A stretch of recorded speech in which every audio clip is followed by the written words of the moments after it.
Hi there, this is Mark McRae, and today I want to talk to you about the difference between process and procedure. And the way I like to think about it is an engine, the entirety of the engine is the process, and the procedure are the things inside there that make the process work. They are the sort of itemized checklists, it's the smaller parts of the bigger process. So you might have a process, for example, you can have a marketing process, you can have a sales process, you can have an operations process, and then if you looked inside your marketing process, you're going to have procedures of each individual item that makes the process work. So for example, we have a sales page process. So we have a process when we design a sales page. And we hired a new web developer to help us put content onto that sales page. He wasn't a bad developer, but what he was coming back with was different from what our vision of what that page looked like.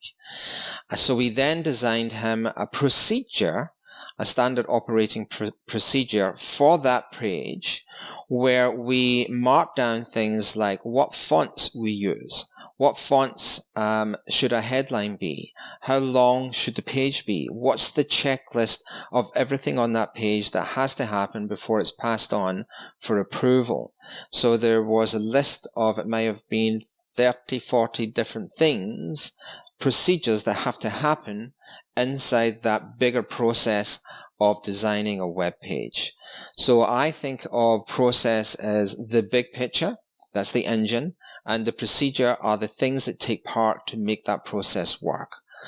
And, just in that matter, my goal with every business I have owned or ever will own is to make that the most process and procedure orientated as possible.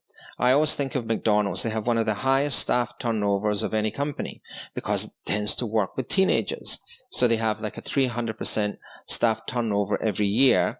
They can only accomplish that and keep in business because of their processes and procedures, their standard operating procedures. Any reasonable businessman could go into McDonald's and run that organization because of the way they have reversed engineered everything that they do and put it into processes and procedures.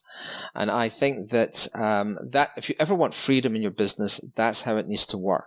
Somebody should be able to come into your business and have a look at your processes and procedures and know and understand how to run that business. I hope that helps. That's the Tales from the Trenches today. The best place to get me is on YouTube. Leave a comment, give us a like if you like the content. Thank you.